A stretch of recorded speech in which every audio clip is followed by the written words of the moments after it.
अस्सलाम वालेकुम friends, this is me Fozia Ayyub once again आपको अपने चैनल असफीज़ ब्यूटी पॉइंट में करती हूँ वेलकम। उम्मीद आप सब खैरियत से होंगे, खुश रहिए, खुशी की वजह बनते रहिए। फ्रेंड्स, आज की वीडियो में हम हेयर से रिलेटेड एक जो बेसिक थ्योरी हम इसी पे बात करेंगे। बहुत बड़ी वीडियो नहीं होगी, जल्दी-जल्दी इस पे हम बात करते हैं। थंबनेल और जो टाइटल होता है वो हमेशा आपको बता देता है कि किस टॉपिक पर वीडियो है। तो हम जल्दी से स्टार्ट करते हैं अपनी वीडियो को। देखिए फ्रेंड्स, आज की वीडियो में हम पढ़ने लगे हैं पार्ट ऑफ हेयर्स। ये बेसिक बेसिक इन्फॉर्मेशन होती है जो आपको मालूम होनी चाहिए, ठीक है। पहले है हमारे पास पार्ट्स ऑफ हेयर, हम ये पढ़ेंगे आज सबसे पहले पार्ट्स ऑफ हेयर। देखिए फ्रेंड, जो पार्ट्स ऑफ हेयर होते हैं वो होते हैं 3, ठीक है। देखिए पहला जो होता है वो होता है हमारा हेयर रूट, ठीक हो गया जनाब, फर्स्ट। फिर होता है हमारा सेकंड, ये हमारी जो होती है मिड लेंथ होती है। फिर होता है नंबर 3 जो कि हमारे होते हैं हेयर्स के एंड्स, ठीक हो गया। देखिए फ्रेंड, जो हमारे बालों के रूट्स होते हैं, जहाँ से हमारा बाल पैदा और होता है, जहाँ से बिल्कुल इब्तिदा होती है हमारे बालों की, आप जब भी देखेंगे किसी क्लाइंट को तो आप ये समझ जाएँ कि ये हमेशा जो आपका बाल है, ये हमेशा वर्जिन होगा। वर्जिन मीन्स कि इस पे किसी किस्म की कोई केमिकल की कोटिंग नहीं होगी। ये न्यू ग्रोथ होती है चूँकि, तो ये आपका बाल एक स्ट्रॉन्ग, हेल्दी, ओरिजिनल हेयर आपका ये होता है हमेशा रूट्स, ठीक है। यहाँ से आपको एक्चुअल बालों की कलर का पता चल जाता है कि क्लाइंट का बाल किस तरह का है। फिर हमारे पास आते हैं हमारे बालों की मिड लेंथ, ठीक हो गया जनाब, यानी कि दरमियान का बाल। ये कैसा होता है, जो मिड लेंथ होती है, इसकी कंडीशन होती है मीडियम, ठीक हो गया। मीडियम कैसे होती है मैं आपको बताती हूँ। हमारे बालों की ये मीडियम कंडीशन कैसे होती है, आप जो शैम्पू कर रहे हैं, आप कोई भी ऑयलिंग कर रहे हैं, आप कोई भी प्रोसीजर कर रहे होते हैं बालों के ऊपर, तो ये चूँकि एक दरमियान की ज़िंदगी में होता है, दरमियान के टाइम ऑफ पीरियड में होता है, तो यहाँ पर आपको मीडियम कंडीशन मिलती है। यानी कि यहाँ पे आपका बाल लिटिल बिट डैमेज हो सकता है, लिटिल बिट आपका बाल ऑयली हो सकता है, या अल्कलाइन होगा या फिर एसिडिक होगा, ठीक है। या यहाँ पे इसका पीएच नॉर्मल होता है, यहाँ पे इसका पीएच आगे-पीछे हो सकता है, ठीक है। या फिर ये एक ऐसी कंडीशन में होता है जहाँ पे आपका बाल आप ये समझ लीजिए, कुछ लोगों के बाल जो होते हैं यहाँ पे नेचुरली अच्छे लग रहे होते हैं। थोड़ा बहुत यहाँ पर कलर जो आपके बालों का होता है वो हल्का-सा डिसकलर हो चुका होता है, ठीक है। अगर आप बालों पर किसी किस्म का कोई केमिकल का प्रोसीजर करवाते हैं, तो ये जो मीडियम लेंथ है यहाँ पे आपको उसके जो भी पार्टिकल्स होते हैं कलर्स के वो नज़र आ रहे होते हैं। इसी तरह से अगर आपने कोई प्रोसीजर करवाया है, लाइक स्मूथनिंग करवाई है, पर्मिंग करवाई है, तो उसके पार्टिकल जो भी प्रोडक्ट होता है उसके रिजल्ट्स आपको यहाँ पर नज़र आ रहे होते हैं।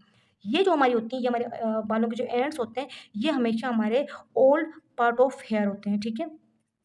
ओल्ड पार्ट ऑफ हेयर यानी कि ये अपनी एक तरह से ज़िंदगी गुज़ार चुके होते हैं और ज़्यादा प्रोडक्ट जो हम इस्तेमाल करते हैं, जो भी प्रोसीजर हम बालों पे करते हैं, ये बहुत ज़्यादा उसको बेयर कर चुके होते हैं, बर्दाश्त कर चुके होते हैं। इस वजह से जो हमारा एंड होता है बालों का, मिसाल के तौर पे ये देखिए हमारी स्किन है और यहाँ पर मैं आपको एक रफली डायग्राम बना के बताती हूँ।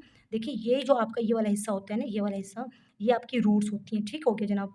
तो ये वर्जन है, ये जो आपके हैं, ये आपकी मिड लेंथ हो गया, ठीक है? ये मीडियम है और जो ये वाला हिस्सा होता है आपका, ये होता है एंड्स।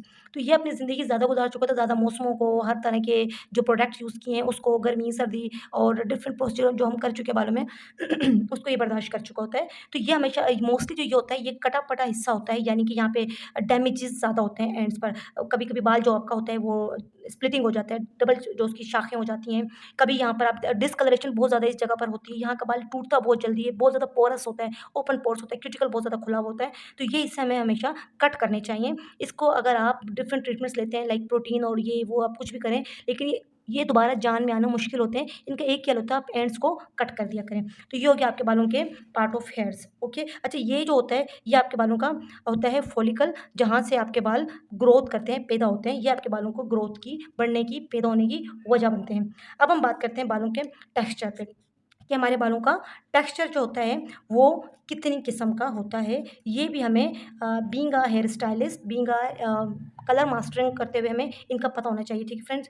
पहला जो हमारे पास हेयर होता है वो होता है फाइन हेयर, ठीक है। फाइन हेयर जो होता है बड़ा कोई सॉफ्ट होता है और स्मूथ सा होता है ये बाल हमारा बहुत ज़्यादा।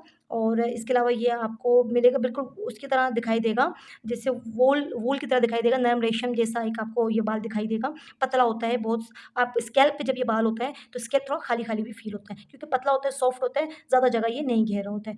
फिर हमारे पास जो दूसरा बाल होता है, वो होता है हमारे पास जनाब मीडियम बाल होता है हमारे पास। जो मीडियम बाल होता है हमारा, ये होता है लाइक थ्रेड, ठीक है। थ्रेड का मतलब धागे की तरह का हमारे पास ये बाल होता है और थोड़ा-सा सख्त होता है। फिर हमारे पास एक और बाल होता है जो कि होता है थिक, ठीक है जनाब। फिर हमारे पास थिक बाल होता है, ये होता है लाइक अ कॉपर वायर।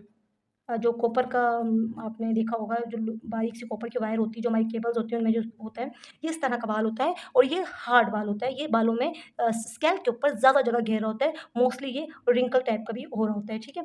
फिर हमारे पास ये तो टेक्सचर है, ये टेक्सचर आपको पता होना चाहिए। सॉफ्ट फाइन बालों का स्कैल्प जो होगा वो खाली-खाली दिखाई देता है और जो थिक होता है उसमें आपको बहुत ज़्यादा बड़ा-बड़ा स्कैल्प दिखाई दे रहा होता है, पूरी जगह ज़्यादा घेरी हुई होती है। जो मीडियम बाल होते हैं उसमें आपको एक दरमियान की नज़र आ रहा होता है, मीन्स कि आपका बाल है जो आपका स्कैल्प है, जो आपका सर है, उसमें आपको एक हेल्दी बाल बस नज़र आ रहा होता है और ये वाले बाल मोस्टली अच्छे होते हैं, ठीक है जनाब, मीडियम वाले। फिर हम बात करते हैं अपने जनाब टाइप ऑफ हेयर्स की भी बात कर लेते हैं यहाँ पर, ताकि ये वाली हमारी बेसिक वीडियो जो है ये बिल्कुल बेसिक कंसेप्ट है। फिर हमारे पास है जनाब टाइप ऑफ हेयर्स, कि हमारे पास क्लाइंट्स का जो बाल है वो कितनी तरह का आता है। देखिए जनाब, हमारे पास पहला जो बाल आता है, पहला वाला, ठीक है, हम पहले वाले बाल को देखते हैं। ये हमारे पास आता है नेग्रो कर्ल्स में, ठीक है। नेग्रो कर्ल्स वाला बाल होता है हमारे पास पहला। अब ये नेग्रो कर्ल्स वाला जो बाल होते हैं कैसे होते हैं, देखिए यूँ यूँ यूँ यूँ यूँ ऐसे ना बिल्कुल स्पाइरल स्पाइरल होते हैं। इन बालों पे हम क्या-क्या प्रोसीजर करते हैं, पहले हम ये समझते हैं। इन बालों पे जब भी आपके पास ऐसा क्लाइंट आए जिसके बाल नेग्रो कर्ल हों, तो आपने उसको सजेस्ट करना है कि आपने जनाब रिबॉन्डिंग करनी है, ताकि आपका बाल डेड स्ट्रेट हो जाए। एक अच्छे तरीके से आपके बालों का जो ये बॉन्ड है ये खुल जाए, टूट जाए, इसके लिए रिबॉन्डिंग बेस्ट होती है नेग्रो कर्ल्स के लिए। फिर हमारे पास नंबर 2 पे आता है कर्ली हेयर, ठीक है। ये नॉर्मल कर्ली हेयर है।